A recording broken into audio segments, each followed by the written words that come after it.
I guess Phoenix is like, because I did have a lot of failures in the beginning.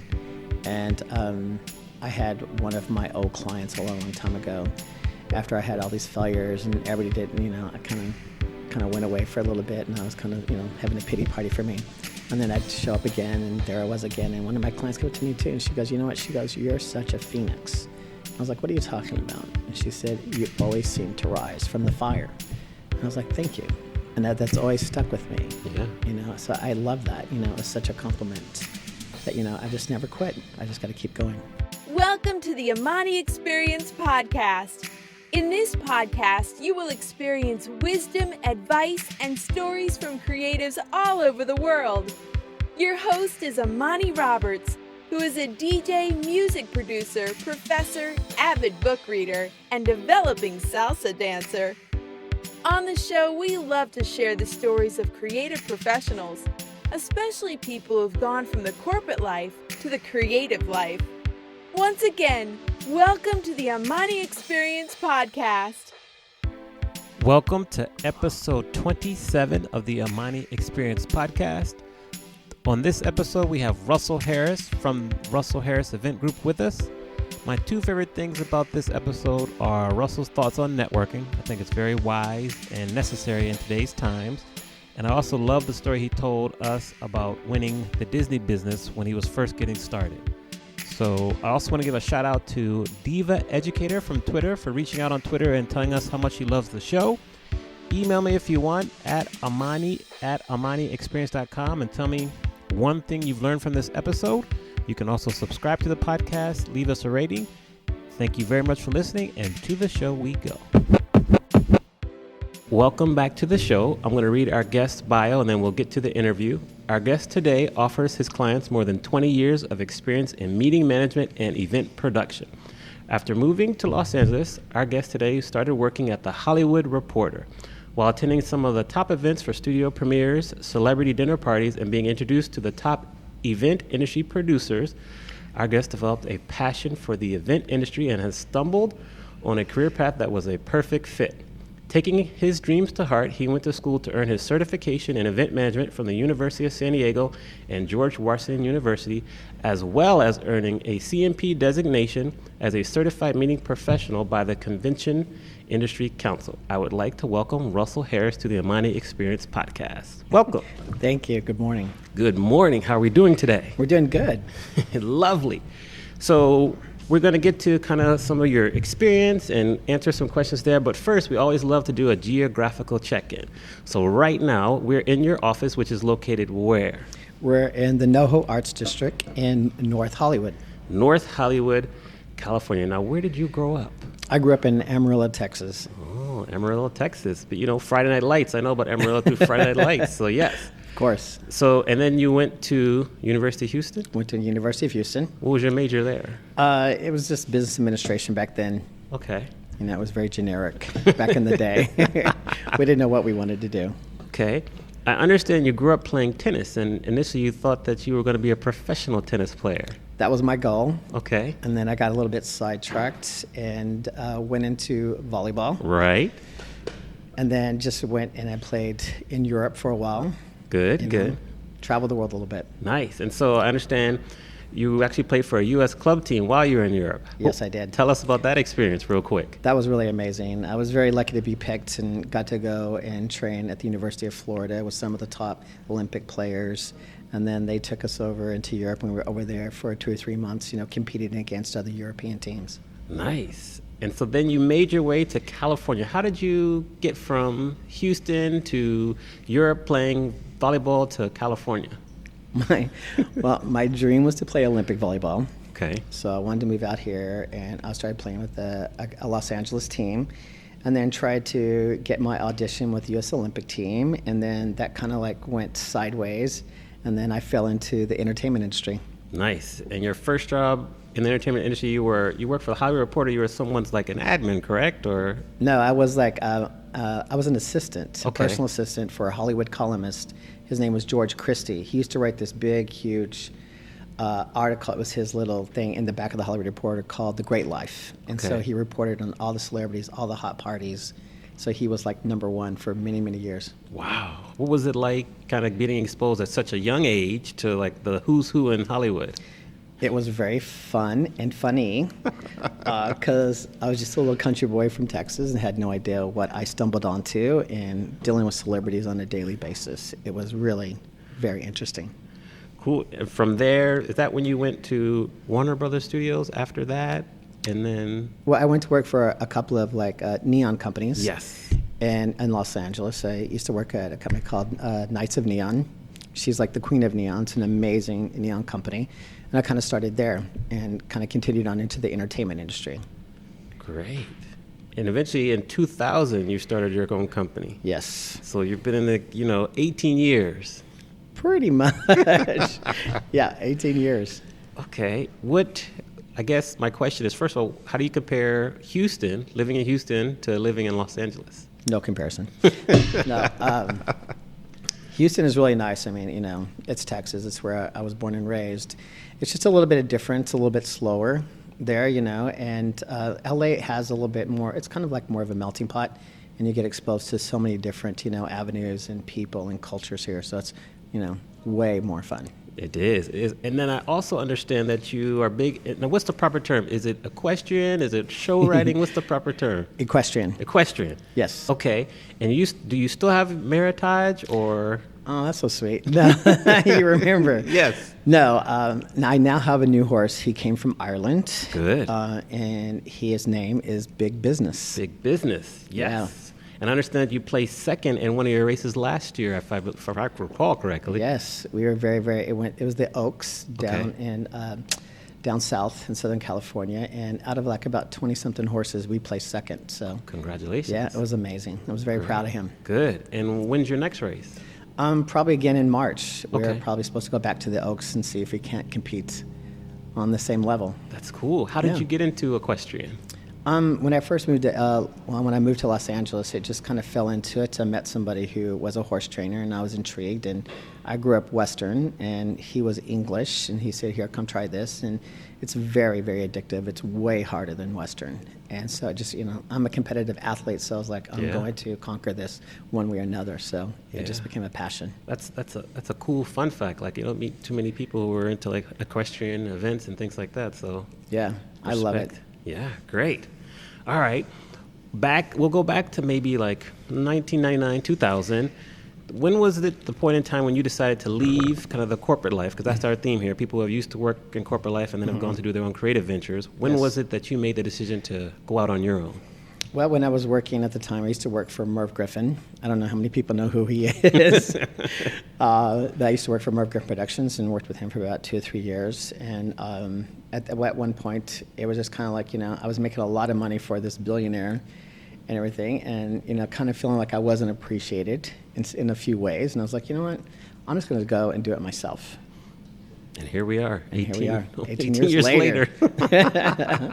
In your opinion, what is important for creative professionals such as yourself and myself to succeed in today's business environment? I think a lot of it is networking. I mean, we belong to so many different associations like MPI, SEC, and SITE, and different organizations. I think it's really, really important for everybody to get out there to meet people, to experience, some education, get the education. I'm all about the CMP, everybody getting, pre-qualified, in our industry and being certified. So I think that's, it's kind of like what I learned a long, long, long time ago in Hollywood. They used to tell me all the time, it's like, it's not what you know, it's who you know. Great. In terms of networking, what would be 2 or 3 tips you give to people who are kind of just getting into the field that really need to understand what's the best way to network?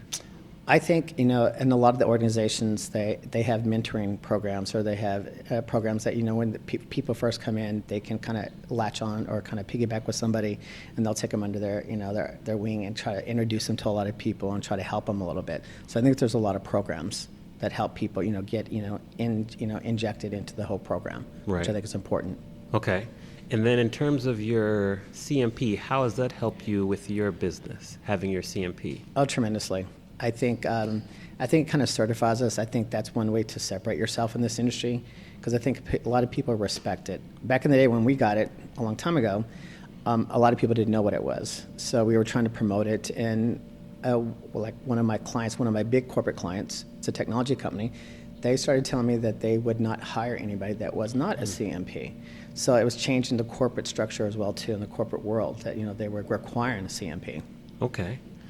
I understand also you just got back from an awards banquet, and so you won the specials best decor for total decor budget above $250,000. Yes, sir. Congratulations! Sure did. Thank you very much. What happened? What was the event that got you to get this honor? It was another big corporate, Southern California. It was a food franchise here in Southern California, and we did their holiday party, and it was for about 1,200 people right. at the Long Beach Convention Center, and it was a really interesting theme where it's called Prehistoric Christmas. So it was, it was a big challenge, which I love. I mean, it's part of that creativity. You have to really think of how do you combine Christmas with prehistoric, dinosaurs. Right. So it was a great challenge, and with the team, the support that we had and the team that we put together, it was absolutely amazing. Congratulations. We'll have to get a picture of maybe the setup and add it to the Absolutely. show notes, for sure. I noticed when I was doing a little research, you have an incredible use of color in like all of your design. Yes. How do you develop your quote unquote color muscle, and how do you continue to implement new colors and stay ahead of the curve when it comes to the vision and the look of your events? I try to stay up with, the colors of the year. Like this year is like purple, which I love. It's one of my favorite colors. Yes. But I guess from my standpoint, from design, I just don't think there's no wrong design. That's how I've always kind of been taught, and that's how I've kind of proceeded with my design. And I just don't want to be afraid with it. I'm all about texture and patterns, and colors, and just mixing them up and just not being afraid to do it and just taking a few risks and just, and I think it's sometimes it comes out to where people look at it and they said, I would have never thought, Yeah. So that way, you accomplished one thing Right. with a few people. I love that. Keep using the color. Purple this Absolutely. year. Purple, we love purple. All right. Good to know. Good to know.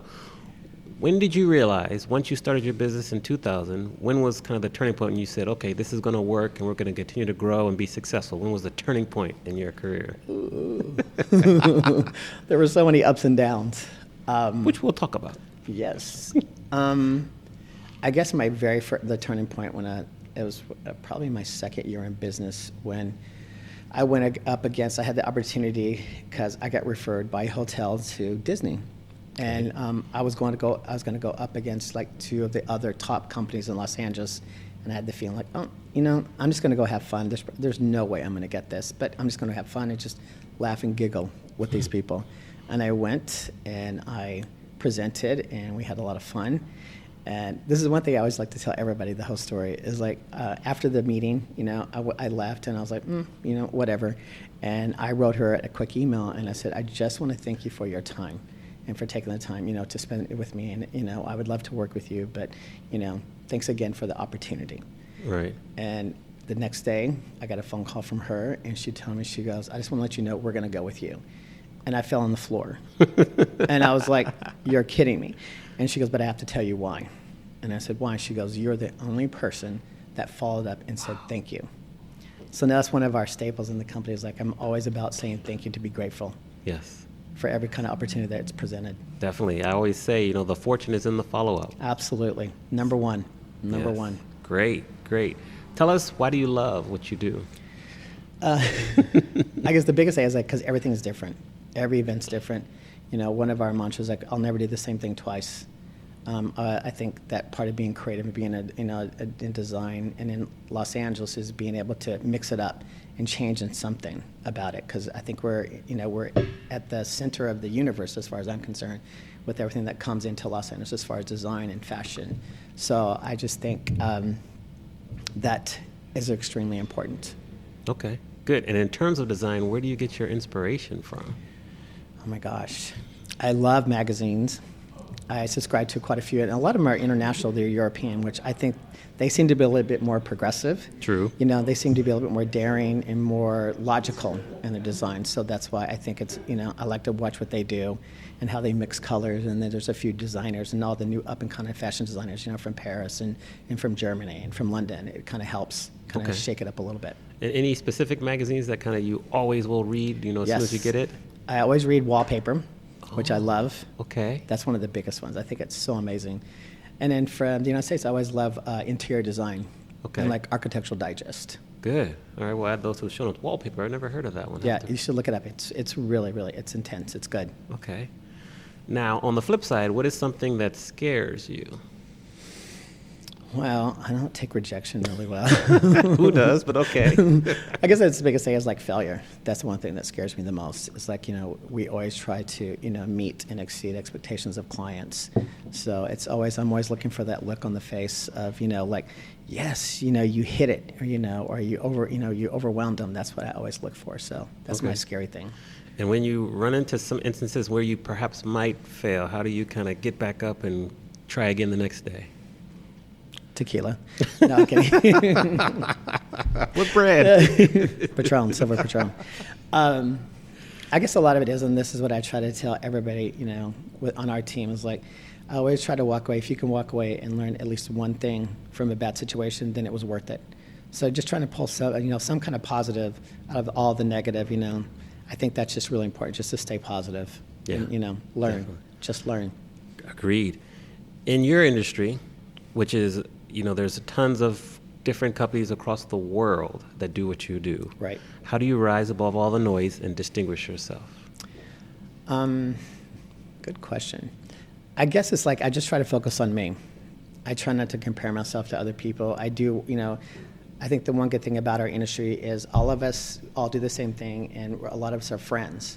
So I think it's good to watch, your friends and what they're doing, and just being real and just staying you. I think, that's how you just have to be you, and you have to come up with different ideas just so that people, will look at you a little bit different. Okay. If that makes sense. That makes plenty of sense. Definitely. Okay. To continue, you mentioned, trying not to compare yourself to everyone. That's very difficult for many people in our space. How Sure. do you kind of avoid the comparison trap? Well, I do a little bit compare myself to other people. My whole thing is like, one of, my big mentors is, Andrea Michaels. She's an icon in this industry. She's my mentor. I love her to death. She's exceptional. And so, a lot of times I'll ask myself, would Andrea do that? And that's how I try to, Okay. I try to like base it on that. Trying to think about what she would do, because she's extremely successful. She's one of the top, producers, in, as far as I'm concerned, in the United States. Great. And we have the honor of being on a panel with her next week. So Absolutely. I'm looking forward to it. We're excited about that at UC or CSU Poly Pomona, so that'll be fun. How has a failure or an apparent failure set you up for later success? Do you have a favorite failure of yours? Oh, wow. I guess, yeah, there's my favorite failure. I guess in 2008, I was so, entwined into the entertainment industry that all my clients were in television. It was ABC, Disney, Fox, and everything. And it was all television people, because that's where I came from. And in 2008, when the economy tanked, and then we had the writer's strike. True. I was very, very close to losing my company. I mean, I almost had to shut down at that point because I put all my eggs in one basket. So that was my biggest learning lesson, was like, to pick yourself up, be able to diversify, and just not, just kind of like, spread it around a little bit. True. And what did you do to hold it together, and how did you kind of bridge the gap? Because the writer's strike was a good amount of time. It was about a year. A year. So what did you do? How did you survive? Wow, that's a good question. Very, very carefully. I guess, again, it's like what we talked about earlier. It's about relationships, and it's about the networking, and pretty much I was pretty in with a few people that, I could still stay on top of it, and still get a little bit of business from people that knew me, because that it went down so low, but at least people trusted me enough, and that we had that relationship. They said, here, you can do this, and you can do this. So I still had enough just to keep me going a little bit, and then until the economy kind of picked up a little bit. Wow, that's a good story. I never even knew that. So, Yeah. And now if that similar situation were to occur again, Don't say that. I don't want to say that. I want to put it out there. But, we have to be prepared. Absolutely. How are you prepared now to handle it? Well, basically what we've done too, we have different divisions of our company now. So we're not putting everything in one, specific, genre or category here, because now we offer, meetings and, meeting planning and incentives, and then we're getting into some association management kind of things. So it's kind of like, and we did a lot of corporate now, because a lot of it was entertainment. And what I've come to find out too, I think corporate America really appreciates the creativity that we bring from, the entertainment side. Yes. Because I always push the envelope and I kind of go outside the box with the entertainment because they let me, because they expect it. So you kind of present that to corporate America and they kind of really kind of love it. Good. So the lesson we learned was just kind of diversify your offerings, right, and just really exceed expectations with each one. And now you're in a little bit more secure position. Very much, yeah. Well done. Since our industry is very, very competitive, you have a lot of critics. How do you handle your critics? Because we know there are a lot of them. So how do you handle the critics? I'll wait till they're not looking. No, I'm kidding. A lot of it is like, I guess I kind of dissect what they say, because I know I don't know everything, and I have a lot. I mean, I'm still learning every day. So I just try to dissect a little bit of it, and I try to take the good stuff of it, kind of like, chew on the bad stuff that they said and see what I can take out of it. I can better myself from that, because there might be some truth, maybe not, and just kind of walk away and kind of just put it all together and try to make it a positive situation again. Good. Yeah, good answer. Tell us about the darkest time of your life, how you got through that, and what did you learn from that experience? And I'll add a quote that I read that you said. It said, you said that in your life, you've been given many obstacles that were extremely hard to overcome. So maybe you can use that as kind of a way to explain. Oh, wow. Darkest hours. I guess I had two former companies before I started this company, and I made lots of mistakes. I had business partners, it kind of just went, two different directions, and I had to learn from, the whole personality thing, and it was really good, and then it went really, really bad. So those were pretty much my two darkest hours of that, and trying to learn, not to punish myself so much from the situations, and not think that it's just me or I'm a bad person or something like that, to actually kind of just lift yourself up and say, it's me, I'm a good person, I have something to offer. And that's how I kind of built the business off of what I think I have to offer. Okay. And what kind of mistakes did you make, and what did you learn from those mistakes, if you could share? I hope they're listening. I guess is you got to surround yourself with successful people. I think that's how you become successful. You get rid of the negative people. There's always the haters, and like you said, the critics and people like that, that sometimes there's some people out there that want to see you fail. And so that's always the strive, the challenge to keep on top. And I think that's what really kind of helped me, to keep going forward and, be careful, who you surround yourself with, surround yourself with positive people. Right. Yeah. That's, they say you're supposed to surround yourself, you're the sum of the 5 people you surround yourself with the most. True. And you just spoke to that. So true. Thank you. Absolutely. Who was the most influential person for you growing up? My mom. All right, tell us why. I'm adopted, and so my mom's been like my rock, and she's always been there for me, and she's always been, my cheerleading team, and all the times, in the first 2 companies I had, I'd call her, and I'd start crying, and she was just one of those people, like, she used to tell me the one thing that used to drive me crazy.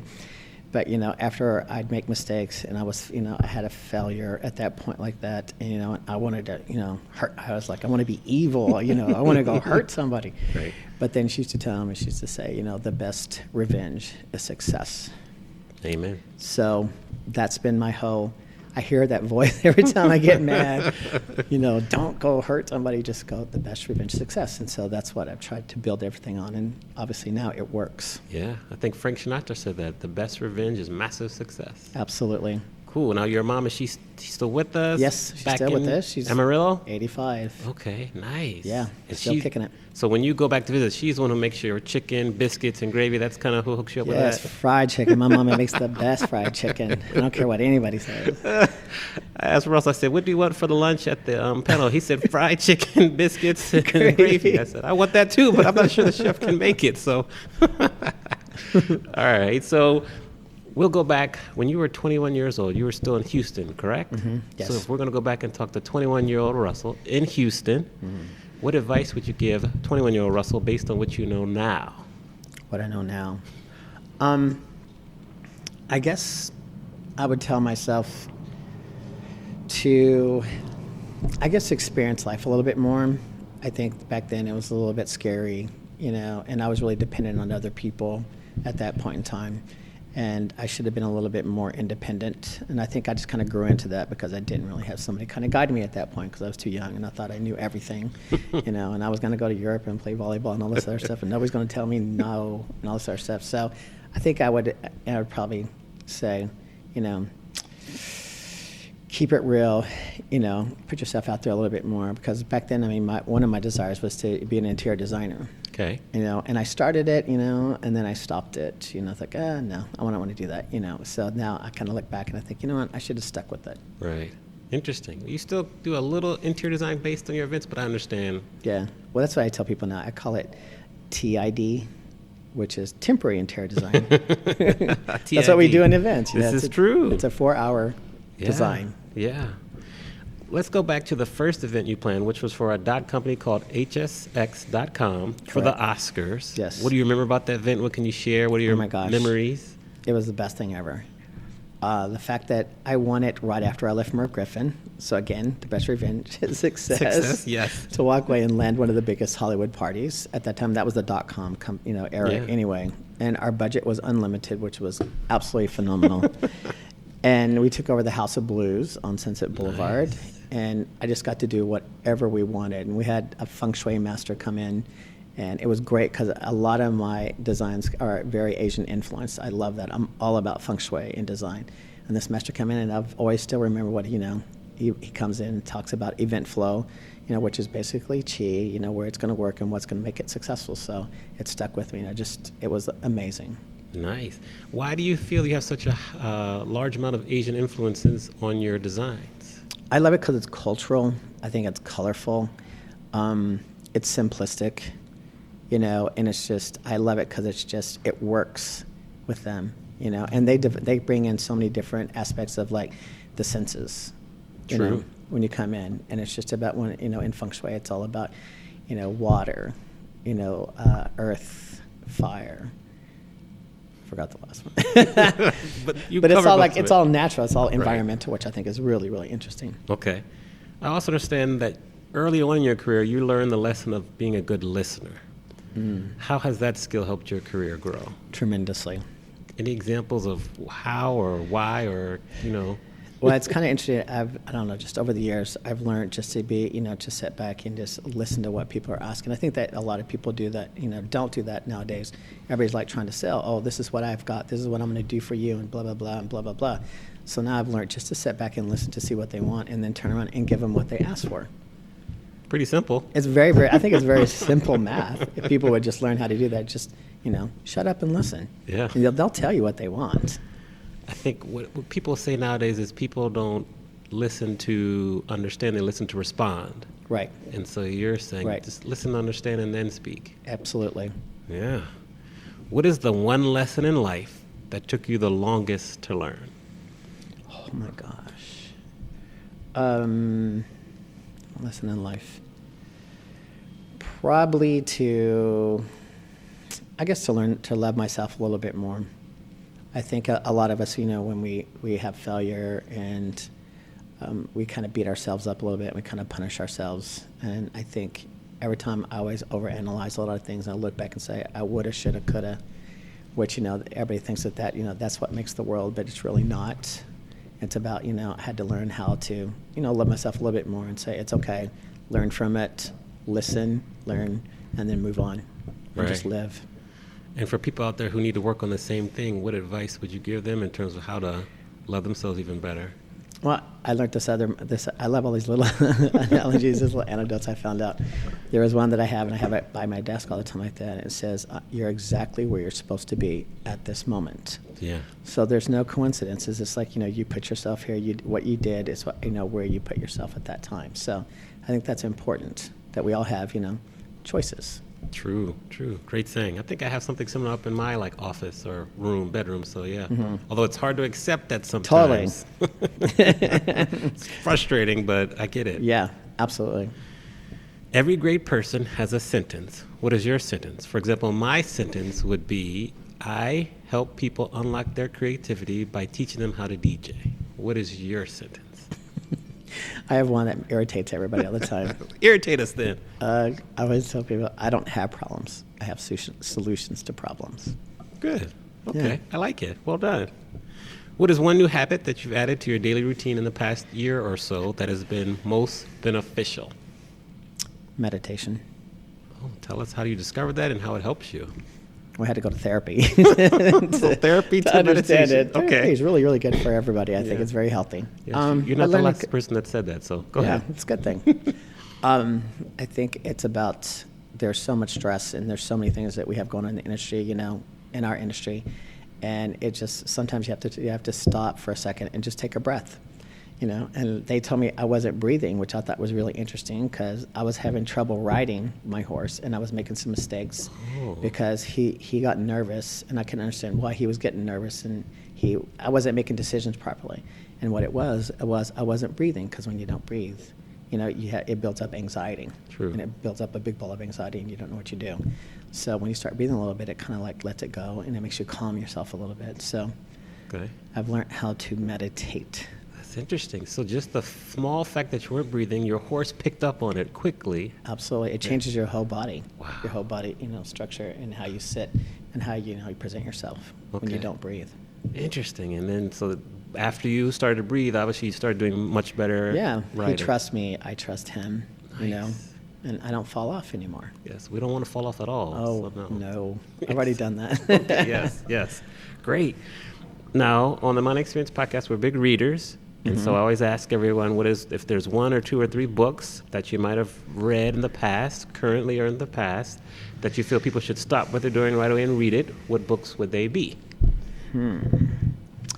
Well, I guess my books Yes. are design magazines. Okay, so you told us a couple already. Yes. Any others that come to mind? Or? No, I don't know. Those become my Bible. Okay. I love interior design. I think, with the up and coming, new artists and designers we have in the world, it's really interesting because now we have specific schools, at the Art Institute, which is right across the street from us. We have all these really talented True. kids that have this avenue, to kind of show their creativity. And I think it's just interesting to watch and to listen, to learn.